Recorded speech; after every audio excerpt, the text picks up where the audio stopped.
Salut Noé, comment on se retrouve? Eh ben ça va, salut Ziad. Bah, ça fait pas longtemps, mais là quand même, depuis quelques mois, tu as une croissance assez Oui, fulgurante. c'est le mot du podcast. On est dans Croissance. le thème.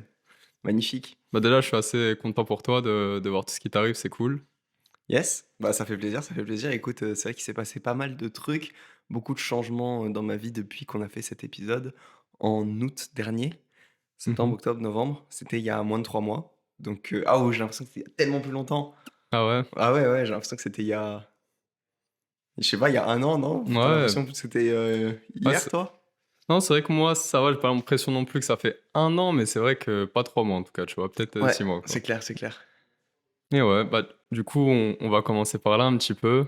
Tu vois, la dernière fois, t'avais fait ton parcours jusqu'au moment où t'en étais, quoi. Yes. Et puis, bah, vas-y, si tu devais reprendre un petit peu ton aventure depuis justement les 3 derniers mois. Depuis les 3 derniers mois, donc qu'est-ce qui s'est passé? On était vers chez vous, Mhm. je revenais d'un voyage de Slovénie et cetera et en fait, c'était la fin de l'été et j'allais bientôt, faire ma rentrée.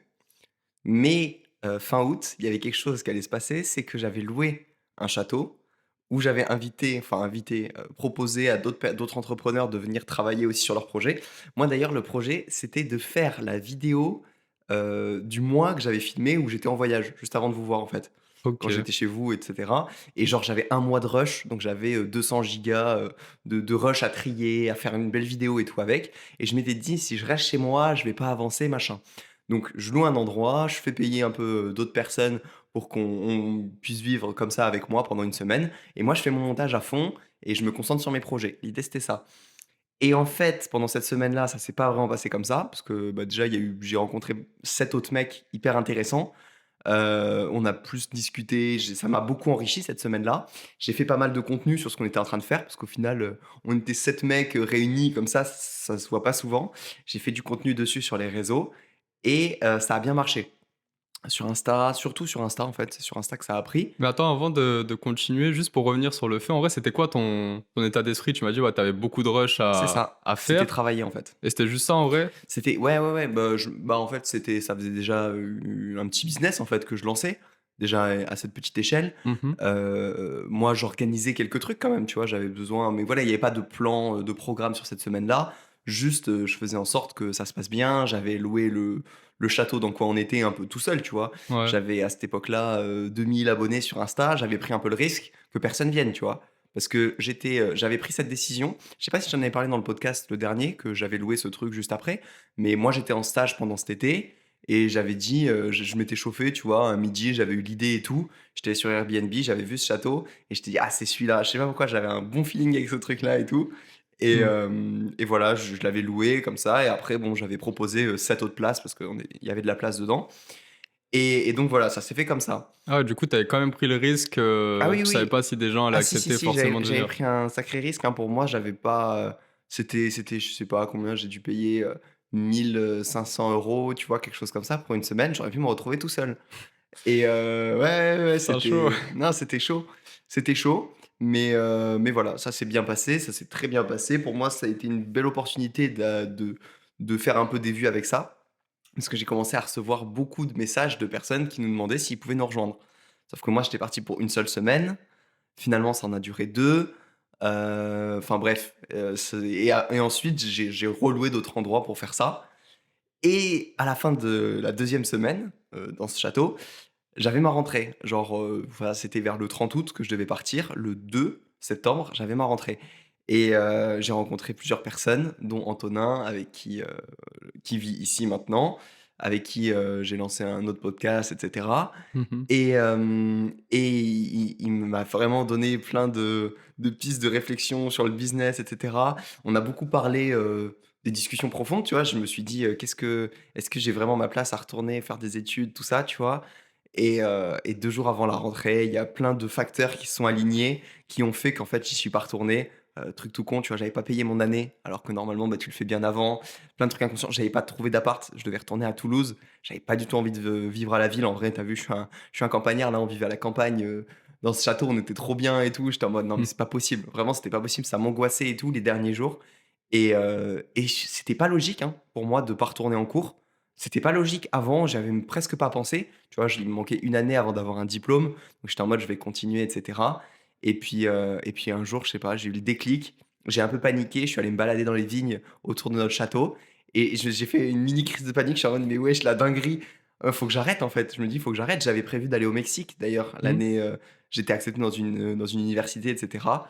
Gros changement et voilà, ça a débouché sur, la situation d'aujourd'hui. Je raconte la suite? Bah oui, je raconte vite fait la suite. Non, vas-y, viens, on discute un petit peu Vas-y, allez, déjà de ce discutons. passage, après on Très bien, passera à la ça suite. marche. Ouais, bah, en vrai, moi, j'étais super content pour toi, justement, quand tu avais pris cette décision parce que je sentais que, justement, voilà, tu étais pas vraiment à fond dans le délire des études et tu étais Clairement. plein de projets, plein de bonnes idées et voilà, je trouvais dommage, justement, que, tu vois, ton potentiel, soit pas exploité. Mais du coup, je pense pas que c'était un peu aussi, tu sais, tu dit qu'il y a plein de choses qui se sont alignées, justement. Je pense pas que ton inconscient, il t'a un peu Ah aussi si, poussé vers cette direction, genre? full inconscient, full destin, Mmh. full intuition. On en parlait l'autre jour et justement, j'essaye de m'y fier un max en ce moment parce que, je sais pas, il y a que des trucs qui sont étranges, tu vois? Qui s'alignent tout le temps. Le moindre signe en fait, plus tu es attentif, j'ai l'impression, plus tu les reçois ces signes. En fait, j'ai l'impression qu'on reçoit tous des signes du destin, mais Mmh. en fait, avant, peut-être, je les écoutais pas, tu vois? Ou je les écoutais moins, ou il y a certaines personnes, peut-être, qui les écoutent pas assez et quand tu tends un peu l'oreille et que tu fais gaffe à tout ça, tu te rends compte que le moindre truc qui t'arrive, ça a une raison, tu vois? Là, truc tout con, hein, hier, j'ai reçu un colis qui était là, la meuf, elle m'appelle et tout et je l'ai loupé, tu vois, à 2 minutes près et bah, du coup, j'ai pas pu avoir mon colis. J'étais un peu dégoûté. J'ai dû faire 10 bornes de voiture pour aller chercher le colis. Sauf que je suis allé dans un magasin où j'ai parlé avec la meuf. En ce moment, je suis en train de chercher un cuisinier et tout et elle connaît quelqu'un qui va peut-être, tu vois? Et en fait, ça m'a fait une opportunité et heureusement que là, la meuf, du coup, m'a pas donné le colis directement, la livreuse, parce que sinon, bah, j'aurais pas eu, cette opportunité derrière là que je vais sûrement, avoir pour trouver cette personne. Donc tu vois, le moindre truc, en fait, j'essaye de l'écouter et là, c'est vrai qu'à cette époque-là, tous les signaux m'envoyaient pour pas que je retourne en cours, quoi. Ouais, mec, c'est complètement fou, en tout cas et t'étais dans quel état d'esprit à ce moment-là? Est-ce que, tu peur un petit peu? Est-ce que tu te disais que peut-être tu te laissais pas, je sais pas, par exemple, tu vois, il y avait tu prenais une décision, trop rapidement à la légère? Ah ouais, ouais, ouais. Ah bah, c'est ce que je me suis dit, hein. C'est ce que je me suis dit. Cette deuxième semaine, bah, il y avait où je suis resté dans ce château-là pour, rester un peu continuer à travailler sur mes projets parce que du coup, la première semaine, voilà, j'avais fait beaucoup de choses. La deuxième semaine, c'était je me suis dit: «Bon, faut vraiment que je monte cette vidéo». Du coup, j'étais resté et j'étais qu'avec Antonin, heu, ce nouveau collègue que je me suis fait et du coup, on a beaucoup discuté et je lui disais, même lui, hein, au bout d'un moment, il m'a dit: «Mec, réfléchis-y un petit peu, tu vois? C'est une grosse décision, laisse-toi jusqu'à demain». Et le jour où je me suis dit: «Non, j'arrête», c'était sûr, tu vois? J'ai refait le problème dans tous les sens et j'ai même pas laissé une nuit passer, tu vois? J'ai eu l'idée le matin et je me suis dit: «Si je prends pas la décision avant ce soir», tu vois? C'était le soir, je me dis: «Je dormirai pas cette nuit et tout, ça sert à rien». Là, je suis sur un boom de productivité, mieux vaut que je le garde. J'avais jamais autant été productif de ma vie qu'à cette période-là. Mmh. Grosse routine et cetera. C'était la première fois que c'était de la vraie productivité, aucun divertissement, enfin, ça me venait même pas à l'esprit, tu vois, de faire autre chose que les tâches que je m'étais données et je me suis dit: «Bon, non, je prends la décision ce soir». J'ai appelé mon école, machin et j'ai dit: «Bon, on verra bien». Mais en vrai, je l'ai tourné un peu autrement que j'arrête les études. C'est que même, auprès de mon père et cetera, je lui ai dit: «Je prends un an de césure et je reprends l'année d'après». D'ailleurs, moi, j'ai encore le statut d'étudiant, tu vois? Cette année, je suis en année de césure, j'ai pas arrêté les études. OK. Parce qu'en fait, si tu arrêtes et quand tu recommences, tu as plus le statut d'étudiant. En bref, il y a des bourbiers et ce qui se passe là, c'est que, bah, si je veux reprendre l'année prochaine, je peux et Mmh. le plan, c'est ça, c'est que je reprenne l'année prochaine. Mais si d'ici là, j'arrive à avoir un revenu plutôt lisse, que, j'ai d'autres opportunités et cetera et que, bah, je commence à gagner ma vie, être autonome et cetera, bah, il y a pas de raison que j'y retourne, quoi. OK.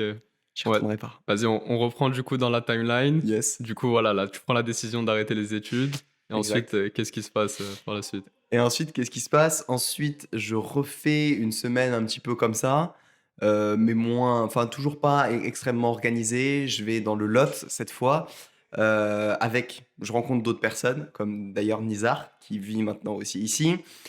Tu vois, la vie, elle m'a envoyé plein de mecs sur mon passage, un mec, que j'ai interviewé qui s'appelle, Sol, qui m'a aussi, pas mal aidé pour en fait, structurer cette année-là que je suis en train de faire. On a tous réfléchi pas mal sur, ce que je pouvais faire Parce que voilà, il y avait vraiment cette demande. Je recevais des dizaines de messages par jour de gens qui me disaient: «C'est quand la prochaine session? Ça se passe comment?» Du coup, j'ai commencé à y réfléchir.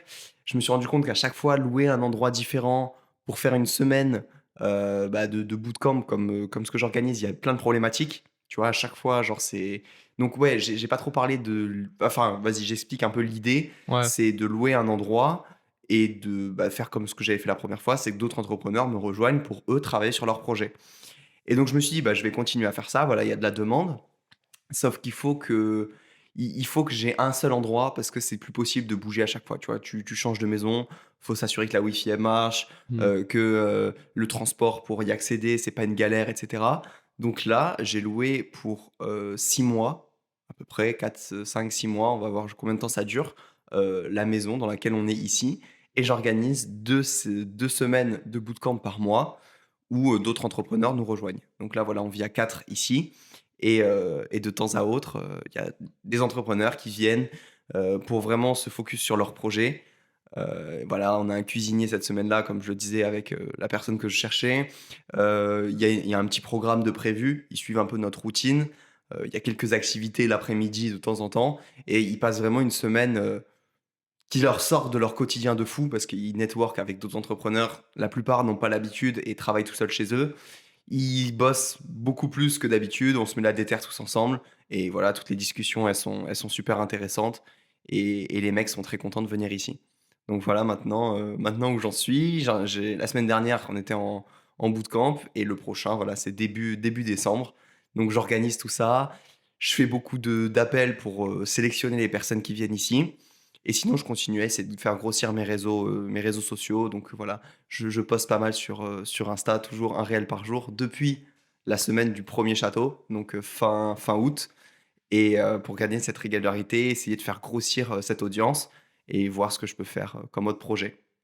OK, bah, stylé. En parlant en plus d'autres projets là, tu prépares, quelque chose d'assez intéressant là pour le nouvel an? Oi, oi, oi, oui et ben du coup, en fait, moi, je me suis rendu compte que, j Instagram, j'aime bien, mais en réalité, moi, je faisais des vidéos sur YouTube, tu vois, à la base.